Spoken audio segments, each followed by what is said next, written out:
Comment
tous verront combien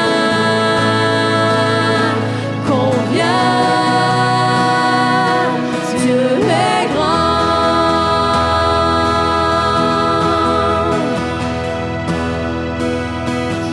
Son nom est tout puissant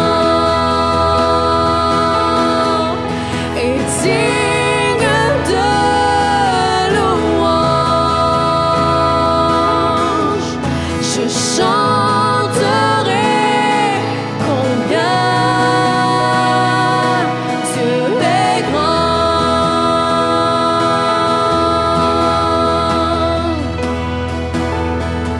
Son nom est tout puissant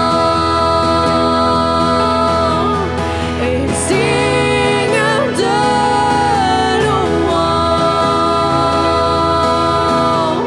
Je chanterai combien Dieu est grand.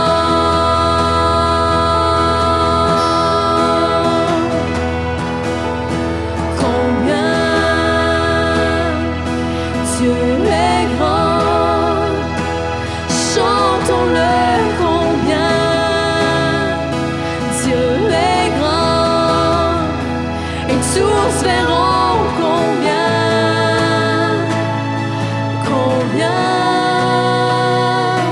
Dieu est grand.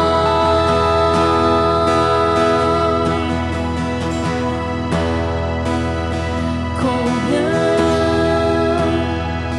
Dieu est grand. Chantons-le combien Dieu est grand. Et tous verront combien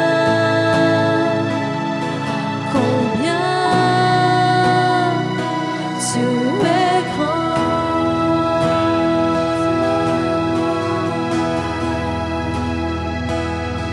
Combien Dieu est grand. Oui, chantons-le combien Dieu est grand. Et tous verront combien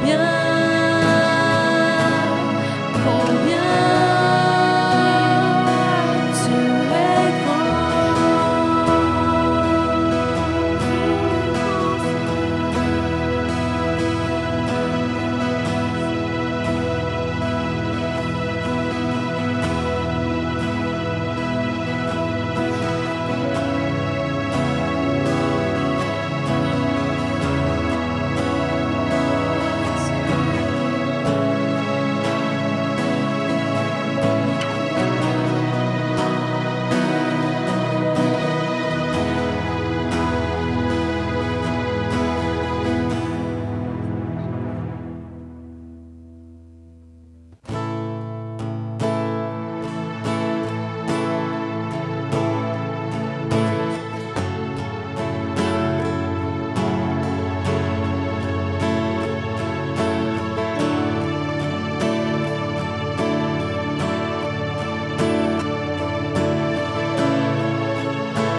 sur mes lèvres.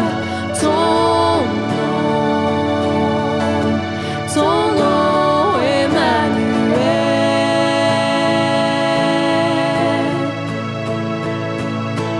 Ton nom, comme un parfum de grand prix.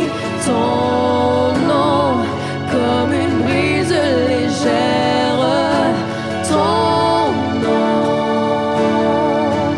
Ton nom, Emmanuel.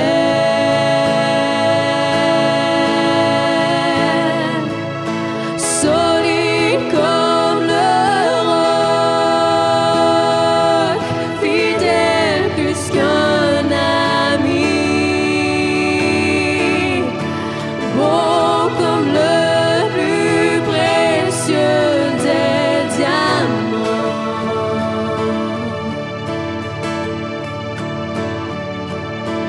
Ton nom, comme des bruits de la ville.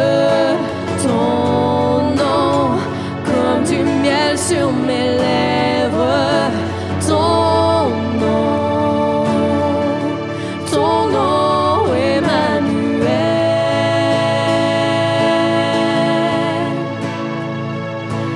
Ton nom, comme un parfum de grand prix. Ton nom, comme une brise légère. Ton nom, Emmanuel.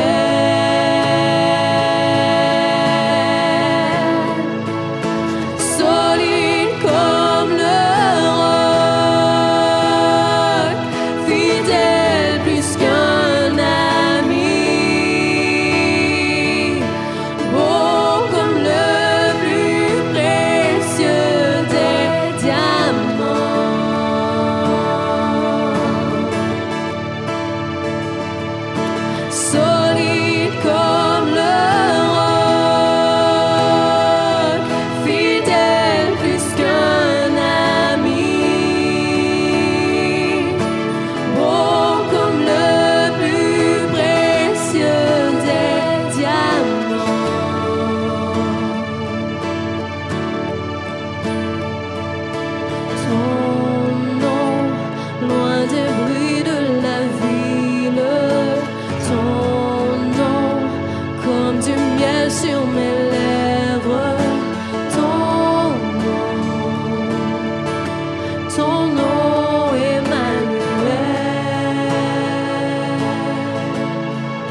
sortiront de leur tombe, car en lui ils ont la vie.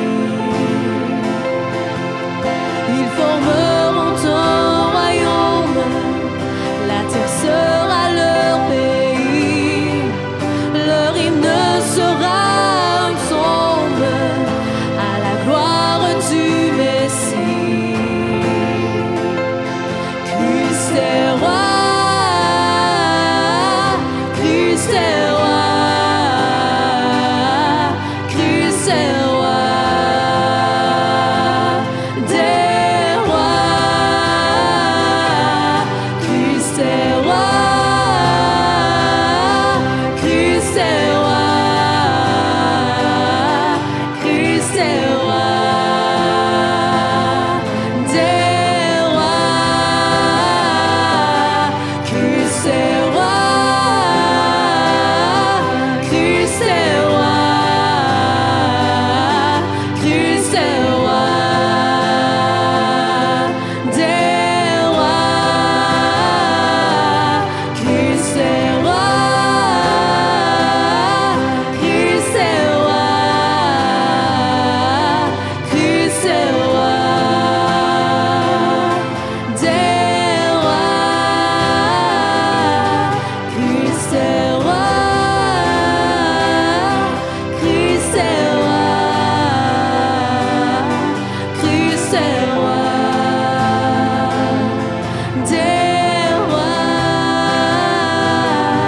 Christ est roi,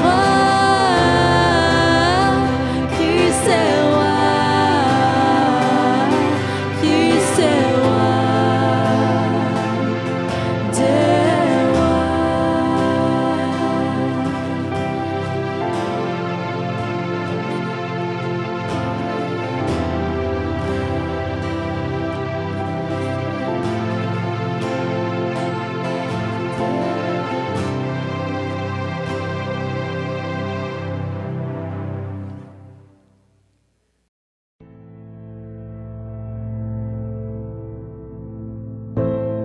Lui que vous aimez sans l'avoir vu, en qui vous croyez sans le voir encore, vous réjouissant d'une joie ineffable et glorieuse.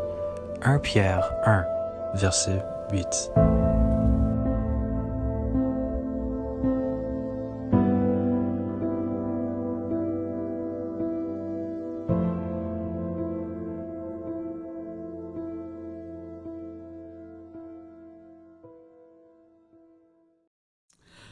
Bonjour. L'apôtre Paul, dans ses épîtres, nous parle de l'amour de Dieu, de sa grâce et de son ineffable grandeur. Dans 2 Corinthiens, le 9e chapitre, au verset 15, il est dit « Grâce soit rendue à Dieu pour son don ineffable. » L'apôtre Pierre aussi, dans son premier épître, le premier chapitre, le verset 8, déclare « Lui que vous aimez sans l'avoir vu, en qui vous croyez sans le voir encore, vous réjouissant d'une joie ineffable et glorieuse. » L'apôtre Paul nous parle de certaines expériences qu'il a vécues et il dit « Il faut se glorifier, cela n'est pas bon. J'en viendrai néanmoins à des visions et à des révélations du Seigneur. Je connais un homme en Christ qui fut il y a 14 ans ravi jusqu'au 3e ciel. Si ce fut dans son corps, je ne sais. Si ce fut hors de son corps, je ne sais. Dieu le sait.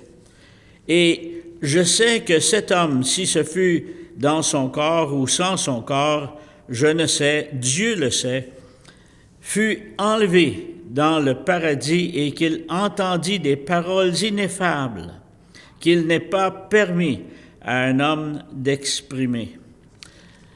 Vous est-il déjà arrivé de recevoir un cadeau tellement inattendu que vous êtes resté bouche bée?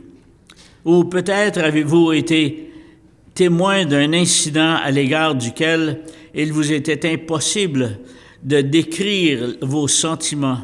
La chose est totalement indescriptible, sublime, ineffable, indicible. Les apôtres ont découvert des choses concernant le Seigneur qui défient toute description ou tout langage. Le mot employé dans la parole de Dieu est ineffable. Nous pourrions certainement dire sublime, parce que ce sont de bonnes choses. Son don ineffable, nous parle l'apôtre Paul dans 2 Corinthiens 9, 15. Grâce soit rendue à Dieu pour son don ineffable. Paul décrit Jésus dans ces termes, disant que le don de Dieu aux hommes ne peut être exprimé par des paroles humaines. Un cantique que l'on chantait autrefois l'exprimait par les paroles suivantes. Je le suis, je l'écoute et je l'aime. Mais comment lui prouver mon amour? Seulement par le don de moi-même, m'engageant à le servir toujours. Le don du salut ne peut s'exprimer que par une vie transformée et appliquée au service de Dieu. Dans l'Ancien Testament, on se sert du mot Yahvé pour le nom de Dieu, du Dieu indescriptible. Chantez à l'Éternel, chantez à Dieu, célébrez son nom, frayez le chemin à celui qui s'avance à travers les plaines. L'Éternel est son nom, réjouissez-vous devant lui. Le mot Yahvé est ici traduit par le mot éternel. Les Juifs ne prononçaient pas ce mot. Pour eux, il était indicible parce que c'était un mot qui était sacré. On n'osait même pas l'écrire sans prendre beaucoup de temps avant de l'écrire. L'amour de Dieu, le Fils de Dieu, le plan de Dieu pour le salut sont inexprimables. Aucune parole humaine ne peut les décrire. La joie ineffable dont nous parle 1 Pierre 1,8, « Lui que vous aimez sans l'avoir vu, en qui vous croyez sans le voir encore, vous réjouissant d'une joie ineffable et glorieuse. » Le salut apporte de la joie dans le cœur de celui qui vient à Jésus, qui se repent de ses péchés et reçoit le Seigneur comme son sauveur personnel. En considérant ce que notre salut et notre sauveur signifient pour nous, Pierre était comblé et débordant de joie ineffable, une joie inexprimable. L'amour de Dieu ne s'exprime pas en paroles, mais en actes. Quand nous pensons au péché et à l'esclavage dans lesquels Satan nous retenait, et qu'ensuite nous considérons le salut et la délivrance du Seigneur, notre joie devrait être au comble, débordante et inexprimable. C'est pourquoi nous faisons parfois des choses qui sont incompréhensibles aux hommes. Un exemple de cela est la femme délivrée de 7 démons qui a versé sur les pieds de Jésus un vase de parfum de grand prix. Jésus seul a compris ce geste. Des paroles inexprimables. Donc, Dieu voudrait qu'on entende aussi ces paroles. L'apôtre Paul déclare dans 2 Corinthiens, comme on a lu tantôt, « Il faut se glorifier. Cela n'est pas bon. J'en viendrai néanmoins à des visions et à des révélations du Seigneur. Je connais un homme en Christ qui fut, il y a 14 ans, ravi jusqu'au 3e ciel. Si ce fut dans son corps, je ne sais. Si ce fut hors de son corps, je ne sais. Dieu le sait. Et je sais que cet homme, si ce fut dans son corps ou sans son corps, je ne sais, Dieu le sait, fut enlevé dans le paradis et qu'il entendit des paroles ineffables qu'il n'est pas permis à un homme d'exprimer. L'apôtre Paul parle ici d'une expérience où il fut transporté au 3e ciel. C'était une expérience semblable à celle de Jean sur l'île de Patmos. Sur Patmos, Jean a vu le Christ, ressuscité et glorifié. Paul a vu des résidents et des beautés célestes. Il a entendu des conversations du ciel. Jean fut demandé d'écrire ce qu'il voyait et entendait. Il fut dit à Paul de ne pas écrire, mais seulement d'expérimenter la gloire de Dieu. Même en cherchant à discuter de façon générale sur les gloires qui nous attendent, les paroles lui manquent et il lui est impossible de décrire ce qu'il a vu et entendu. En considérant l'éternité avec le Seigneur et nos bien-aimés qui nous ont devancés, quand nous pensons qu'il n'y aura plus de souffrance, plus de maladie, plus de tristesse, plus de séparation, quand nous imaginons la splendeur du ciel, nous aussi, nous manquons de paroles. Le jour de la Pentecôte, les gens qui entendaient les disciples parler dans un langage spirituel s'exclamaient, disant « Comment les entendons-nous parler dans nos langues des merveilles de Dieu ?»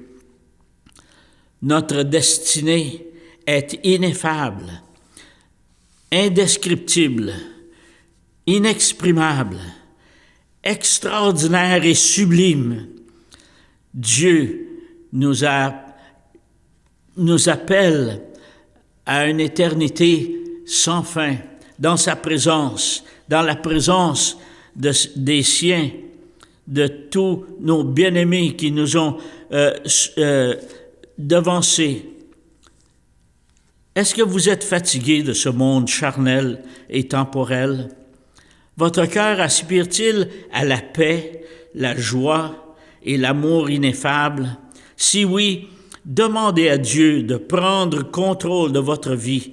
Reconnaissez que le Seigneur vous aime et qu'il veut que ce qu'il y a de meilleur pour vous. Faites-lui confiance. Il enlèvera la peur du lendemain et vous marcherez dans cette vie avec assurance. Jésus est le don ineffable de Dieu. Nous ne pouvons pas l'exprimer. Pour le comprendre, il faut l'expérimenter. Les gens qui étaient présents le jour de la Pentecôte ont posé la question aux disciples et Pierre leur a répondu « Repentez-vous et que chacun de vous soit baptisé au nom de Jésus-Christ pour le pardon de vos péchés et vous recevrez le don du Saint-Esprit, car la promesse est pour vous, pour vos enfants et pour tous ceux qui sont au loin, en aussi grand nombre que le Seigneur notre Dieu les appellera. Puisse la paix de Dieu pénétrer dans votre cœur, puisse le Seigneur vous faire connaître la raison pour laquelle il est venu dans ce monde. Il y a un cantique que l'on chantait autrefois qui dit « Oh, la paix que Jésus donne, je ne la connaissais pas. Tout sur mon chemin rayonne depuis qu'il conduit mes pas. » Ne voulez-vous pas venir à lui et connaître la paix dans votre cœur, l'assurance de la vie éternelle, l'assurance que Jésus vous a sauvé pour que vous soyez avec lui pendant l'éternité. Puisse Dieu vous bénir. Seigneur, je te prie de bénir ta parole au cœur de chaque auditeur ce matin. Étends ta main puissante sur chacun de nous et, ô Dieu, que nous puissions marcher avec assurance, avec paix, parce que, Seigneur, toute cette vie que tu nous donnes est indescriptible. Nous ne pouvons pas décrire, Seigneur, la paix, la joie, le bonheur que tu nous donnes dans cette vie. Oh, il y a des difficultés, il y a des épreuves que nous rencontrons, mais tu es là avec nous, marchons, Seigneur, avec nous pour nous aider, pour nous fortifier dans tes voies et pour nous encourager lorsque les choses vont mal. Seigneur, tu es notre force, notre soutien, et nous t'en remercions de tout notre cœur. Seigneur, s'il y a quelqu'un à l'écoute ce matin, Seigneur, qui n'a pas cette paix, viens, Seigneur, alors qu'ils t'ouvrent leur cœur. Seigneur, viens dans leur cœur et fais-toi connaître à leur âme, afin qu'ils puissent connaître la joie et la paix de ton salut. Amen.